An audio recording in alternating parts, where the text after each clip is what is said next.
ನಮಸ್ಕಾರ ಗುರು. ಬೆಳಗ್ಗೆ ಎದ್ದು ನಮ್ಮ ತೋಟದಲ್ಲಿರೋ ದೇವರಿಗೆ ಪೂಜೆ ಮಾಡ್ಕೊಂಡ್ ಬರೋಣ ಅಂತ ಬಂದೆ. ಪೂಜೆ ಏನೋ ಆಯ್ತು. ರಿಟರ್ನ್ ಹೋಗ್ಬೇಕಾದ್ರೆ ಅಲ್ಲಿರೋ ಪಕ್ಷಿಗಳೆಲ್ಲ ನಾನು ಇಟ್ಟಿರೋ ಪ್ರಸಾದನ ತಿಂತಾ ಇದ್ವು. ನೋಡಿ ಖುಷಿ ಆಯ್ತು. ಅಲ್ಲಿಂದ ಸೀದಾ ನಮ್ಮ ಇನ್ನೊಂದು ತೋಟದ ಪಕ್ಕದಲ್ಲಿರೋ ದೇವರಿಗೆ ಪೂಜೆ ಮಾಡ್ಕೊಂಡು ಹೊರಡಬೇಕಾದ್ರೆ ಒಂದ್ ದೊಡ್ಡ ಹಾವಿನ ಹುತ್ತ ಕಾಣ್ತಾ ಇತ್ತು. ಅದನ್ನ ಒಂದು ವಿಡಿಯೋ ಮಾಡ್ಕೊಂಡು ಅಲ್ಲಿಂದ ಸೀದಾ ಮನೆಗೆ ಹೊರಟೆ. ತೋಟದಲ್ಲಿ ಸ್ವಲ್ಪ ಕೆಲಸ ಇತ್ತು ಅಂತ ಗೋಡನ್ ಅಲ್ಲಿ ಏನೋ ಇದೆ ಅಂತ ತಗೊಂಡ್ಬರಕ್ಕೆ ಅಂತ ಹೋದ್ರೆ ನಮ್ ಭೀಮ ನಾನು ಬಿಡ್ತಾನೆ ಇರಲಿಲ್ಲ. ಅವನಿಗೆ ಸ್ವಲ್ಪ ಜೋರ್ ಮಾಡ್ಬಿಟ್ಟು ಪಾಪ ಅವನು ಸುಮ್ಮನೆ ನಿಂತ್ಕೊಂಡ್ಬಿಟ್ಟಿದ್ದ. ಅವನಿಗೆ ಟಾಟಾ ಬಾಯ್ ಬಾಯ್ ಮಾಡಿ ಸೀದಾ ತೋಟಕ್ಕೆ ಬಂದೆ. ಇವತ್ತಿನ ಕೆಲಸ ಏನಪ್ಪಾ ಅಂತಂದ್ರೆ ಕೊನೆ ಬೀಡ್ ಅಡಿಕೆ ಕೆಡೋದಿತ್ತು. ಇನ್ನು ಯಾರು ಬಂದಿರಲಿಲ್ಲ. ನಾನು ಮಾಮ ಅವರೆಲ್ಲ ವೇಟ್ ಮಾಡ್ಕೊಂಡು ಕುತ್ಕೊಂಡಿದ್ವಿ. ಇದ್ರಲ್ಲಿ ನನ್ ಕೆಲಸ ಏನಪ್ಪಾ ಅಂತಂದ್ರೆ ಒಂದ್ ಕಲ್ಲು ಹಿಡ್ಕೊಂಡು ಗೊನೆನ ಪಟ ಪಟ ಪಟ ಪಟ ಪಟ ಬಡದು ಅದರಲ್ಲಿರೋ ಕಾಯಿನೆಲ್ಲ ಉದುರಿಸ್ಬೇಕಿತ್ತು. ಉದುರಿಸೋದೇನೋ ಉದುರಿಸ್ತೀನಿ ಗುರು. ಎಂತ ಬಿಸಿಲು ಅಂತಂದ್ರೆ ಶಿವ ಯಪ್ಪ.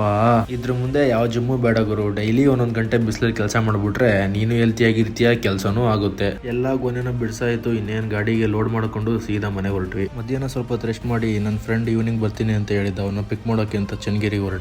ಈ ಶಾಪ್ ಬಂದ್ಬಿಟ್ಟು ಗರುಡ ಎಂಟರ್ಪ್ರೈಸಸ್ ಅಂತ ನನ್ನ ಫ್ರೆಂಡ್ ಅವ್ರದ್ದು. ಮೋಟರ್ ಇಂದ ಹಿಡಿದು CC ಕ್ಯಾಮ್ರಾ ತನಕ ಎಲ್ಲದೂ ಸಿಗುತ್ತೆ. ಒನ್ ಟೈಮ್ ವಿಸಿಟ್ ಮಾಡಿ. ಅದೇ ಗ್ಯಾಪ್ ಅಲ್ಲಿ ನನ್ನ ಫ್ರೆಂಡ್ ಕೂಡ ಬಂದಿರೋ ಖುಷಿಗೆ ಪಾರ್ಟಿ ಅಂತಂದ್ಬಿಟ್ಟು ಸ್ವೀಟ್ ಕಾರ್ನ್ ಕೊಡಿಸಿದ. ಅದನ್ನ ತಿನ್ಕೊಂಡು ಅಲ್ಲಿಂದ ಸೀದಾ ಮನೆಗೆ ಹೊರಟ್ವಿ. ಇವತ್ತಿನ ವ್ಲಾಗ್ ಇದಾಗಿತ್ತು. ಇಷ್ಟ ಆಗಿದ್ರೆ ಒಂದು ಫಾಲೋ ಮಾಡ್ಕೊಳ್ರಿ ಆದಷ್ಟು ಬೇಗ. ನೆಕ್ಸ್ಟ್ ವಿಡಿಯೋದಲ್ಲಿ ಸಿಗ್ತೀನಿ. ಬಾಯ್.